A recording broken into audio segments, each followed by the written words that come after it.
And then before we get into the games this weekend, Sean, obviously we talked about the losses, the upset losses. Oh, sure. In college football this past weekend, but I think the two that really kind of stand out are Texas losing to Florida and Penn State losing to UCLA. And, which of those losses is more damaging to the program? Well, it's an interesting question. I mean, I'm sure that Jason here and his Florida Gators wouldn't want me to even insinuate that losing to Florida is anything close to losing to UCLA, and I'm not going to. I mean, Florida. Do I think Florida is a great football program? Not right now. But do I think they're way better than what UCLA has going on? Miles. So, from a distance between where you're presumably at and where your opponent is at, like I think it's more bone crushing for Penn State, especially coming off another and now it's like two times, like pretty much back to back embarrassments, and you just kind of now you're just reeling. Now you're on your heels, and you have no faith in your coach, and you have no faith, presumably, in a lot of the pieces of that team, because that was you weren't supposed to be the best defense in the country, and you lost your best pass rusher to the NFL. I get that. But, I mean, if you're going to presumably compete for a national title, you can't be giving up 40 points in Southern California. You just can't do it. And so the other thing that has me leaning Penn State is because I think the Texas season in general has been detrimental to the program. I think that team, having started at 1 and all the hype in their quarterback and kind of this belief in the quarterback, and now it's starting to look more and more where you were like, why are they holding him out? Why are they starting Ewers? And now you're starting to go like, maybe he was just the better of the two. Right, maybe Sark knew what he was doing last year. Like, maybe that's the best you had. Because there's time. I mean, this kid looks lost. Like, he's one, they're not blocking well for him, which is not great. That's not a good situation. I'm not out here saying that Arch is. I'm not saying he's a total flop or a total bust, but that he's been running for his life at. But if he's going to be a high flying NFL prospect, he's probably going to have to play another year in college. Not that he most likely was going to anyway, but now he's going to have to do it to prove himself. Sure. If he wins the job.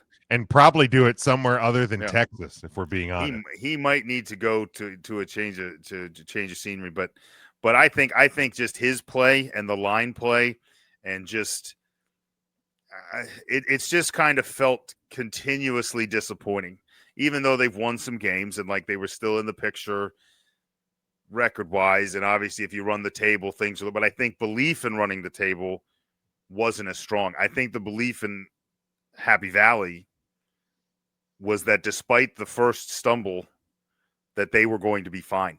They were going to go, they were like, it was a close game. Oregon's a good team. Let's go win some of these, easy ones. We'll ride it into Columbus and we'll try to win that one. And if we can do that, then we're in real great shape to probably host a playoff game, and that didn't happen. No. And because if you look at the two schedules, Penn State, you lose to Oregon, double overtime, by a touchdown. Okay, the rest of your schedule: UCLA, Northwestern, Iowa. Then you have Ohio State, Indiana. You finish Michigan State, Nebraska, Rutgers. Okay, so you lose to Ohio State. You lose to the number 5 team in the country and the number 1 team in the country. Those are your two losses: is Ohio State and Oregon. Yeah, and if you can beat Indiana, you're fine. You're a playoff team. Right. That would have been a good win. Iowa's always a quality win. Even if you can lose close to Ohio State and Indiana, it means 3 close losses to 3 top 10 teams. You might be alive, depending on what else happens around you. Now, you're screwed because you're basically in a spot where you have to win out. You're going to have to beat the unranked opponents probably convincingly by a ton. Yeah. and you're going to have to beat Ohio State and Indiana in back-to-back weeks, one of them on the road. I don't know if they're really I mean, not that they can't blow out weaker teams, but they're not a shoot 'em up kind of off. Like, it's not that type of play. I don't think. I think they want to, like, kind of grind and pound and kind of let you have it. And even though they have a great quarterback, how to do something different, right? They're going to have to. Well, they couldn't figure it out against UCLA. Jesus, man, that defense, and you're going to have to learn how to stop people. Like that's the astounding part. And to your point, like, I mean, Texas, you still have number 6 Oklahoma, number 20 Vanderbilt, number 10 Georgia, number 5 Texas A&M. Right, and with that reason alone, if Texas is able to right a ship, you're going to win even 3 of those 4. Be back in. Yeah, if you win 3 of those 4, it might not get you in because you might have too many losses, but it would look a lot better than what Penn State has to do. Your resume is going to be stronger. And now you have to focus on that game in Columbus and not let it distract you and cost you to drop another easy one somewhere else. So, and then even when you get it, if you do go out there and win it, then you got, like, Indiana, you got a pretty quick turnaround there to play another very good team. So, I don't, for a school called Linebacker U to go out and play defense poorly was, I think, bone cry. Like, I mean, you're going to have, I'm not going to say everybody's going to decommit after one game. But if Franklin didn't know where the door was before this game, they've showed it to him. Right. They're like, it's over there. We're not making you move to it yet. But we've moved your coat rack closer to it. Yeah. Is what we've done. For sure. And I think it's just more damaging too, because, Florida's, they're a team that has been close in some big games against SEC teams and good ACC teams. Like, you have an interim UCLA coach, a former quarterback coach who's the first, Rick Neuheisel's son, your first game as OC, and he's in the post game saying that multiple times when he was calling the play in to the quarterback's helmet, he didn't have his headset turned on because he hadn't practiced using it.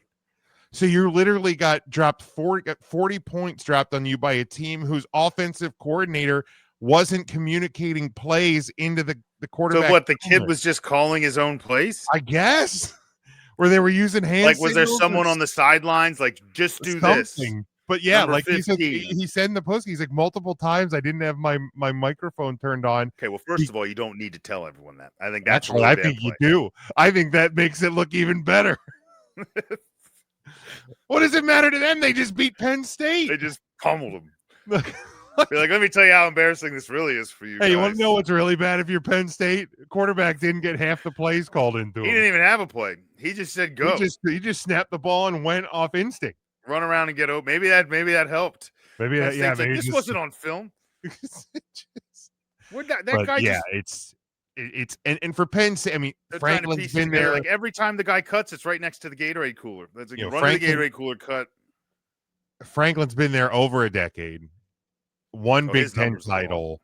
Like, it's for Sark, you've been to the playoff semifinals each of the last 2 years. Like, this isn't a great loss, but even if your whole season stumbles, like, I feel like Texas football's back. I think, like, you can recover quicker. Yeah, and for and you're in the South. You're in the South. You're in the SEC. You're gonna get transfers. You're gonna be able to swing your NIL money.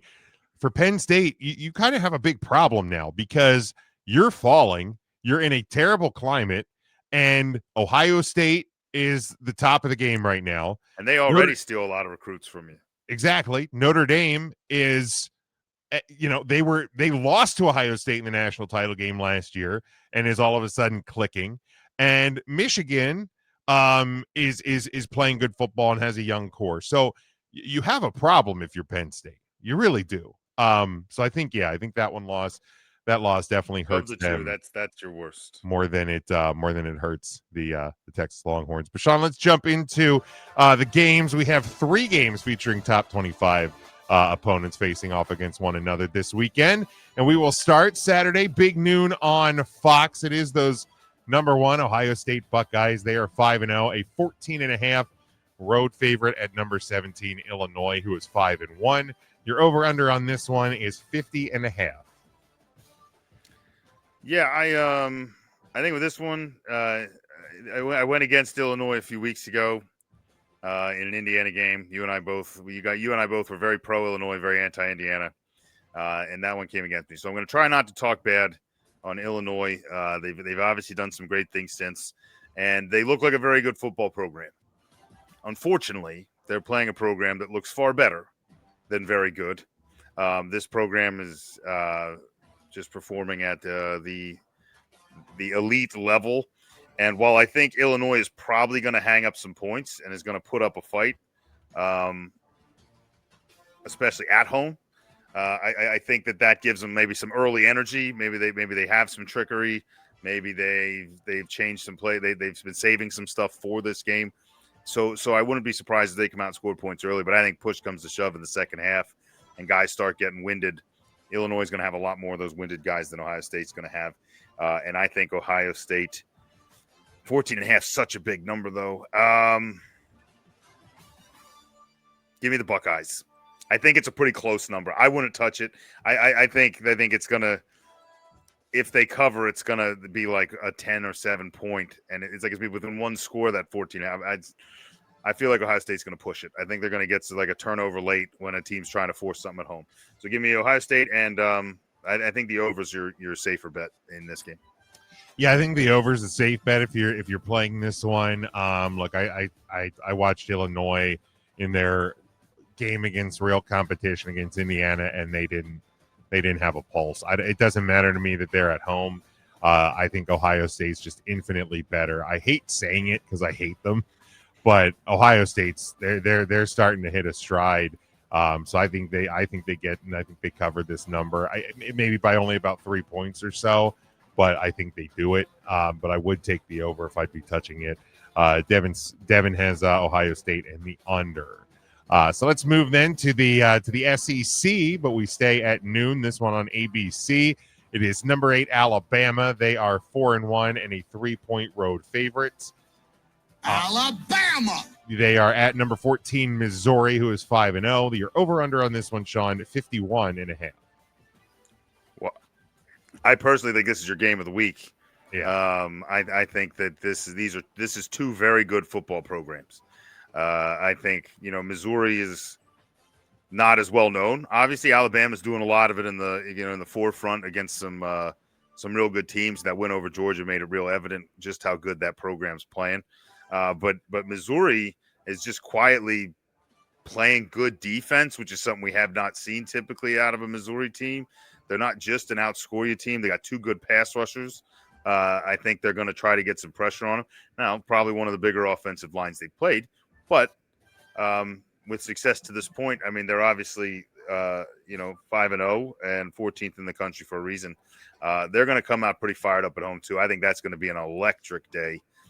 They've never hosted a team in the top 15, or at least not while they were. This is the first time that's happened in Missouri, and that place is going to be fired up. And I think that's enough to provide enough energy for Missouri to keep this incredibly close. I'm actually surprised the spread is only 3. I thought it would be Alabama by a bit more. So I would have really liked Missouri to cover. I just, unfortunately, I don't know that they will. I don't know if you can cover 3. Right. It's real tough. I could see this one being 3 and just pushing. But in fact, if you gave me 3.5, I might take them to cover. But I'm going to take Alabama, but I think it's going to be a lot closer. I think a lot of people are going to look at this game and think it's just going to be a roll tide kind of game, and I don't think you're going to get it. I think Alabama is going to win by somewhere between 3 and 10 points. Alabama. But it's going to be something like 37-27, 37-31, something along those lines, and that will push it over. Yeah, again, I think the over is smart here. Devin has Alabama and the over. Look, I know they beat Georgia. I still think that has more to do with Georgia than it does Alabama. I don't. Very well, maybe. I don't buy in. Like 3 weeks ago, it was Kalen DeBoer is going to get fired. Now we're top 10. Roll Tide roll. They're back. Everything's fine. I don't think everything's fine. I think there's still problems with this Alabama team. Sure. And again, I think the Georgia loss was more about Georgia than it was about Alabama. I think Alabama, good, not great. And when you have a good, not great team going into an environment that at times has been hard to win in, and it's going to be hard to win there this Saturday, not only cover, give me the Missouri money line. I think Missouri wins this game, and we have another weekend where there's less opportunity for it, but there's going to be shakeups in college football. It's been chaos all year. I think that we're just in a chaos world. Just rides the chaos train. Just hops right on board. Just keep it going. I do think it hits the over because I think you're going to see a lot of points. Because again, I don't think Alabama's that good. Missouri to win, it has to hit the over. I think it's going to be offensive. Yeah, you're not going to win a close, low-scoring game against Alabama. They'll grind you out and beat you into the ground. But yeah, I like Missouri to get the win here. And then last one. So again, not a lot of heavy hitters in the later part of the day. Get your college football work in early because we have our other matchup here, 3:30 Eastern time on CBS. Number 7 Indiana, they are 5-0. They travel out to Eugene to number 3 Oregon, who is 5-0. They are a 7.5-point home favorite, only home favorite in these 3 games. You're over under 55.5. Alabama. I didn't even have my hands on the button. You picked Missouri. That computer is mad at you. It was. The board got mad. The board is like, don't you bet that. Like, don't you dare bet Missouri. Like, we've just run the analytics, and it's a terrible bet. You bet Alabama. So those of you listening, well, board, I have one thing to say technology to you. Gods. Go buck yourself. You did. Take that, you Jim stupid Soundboard board. thinks you should take Alabama. Yeah, twice. Listen Take to the board. twice. Don't listen to me. I only predicted the chaos in the Soundboard says take what you were going to bet and bet it again. So bet it twice. Double bet the Alabama twice. Go to 2 different apps and bet Alabama twice. And now I get to predict the other half of that Illinois-Indiana game that surprised me quite a bit that week. And I do think Indiana proved to me that they are still a very good team. That they didn't fall off quite as much as I expected them to from last year, and they've been rolling pretty hot. Unfortunately, I think Oregon is just cruising, and I think they had their potential slip up in a whiteout in Happy Valley, and they played a very not typical Oregon football game, and they kind of flexed the defensive muscle a little, and we're like, hey, we're not just flashing.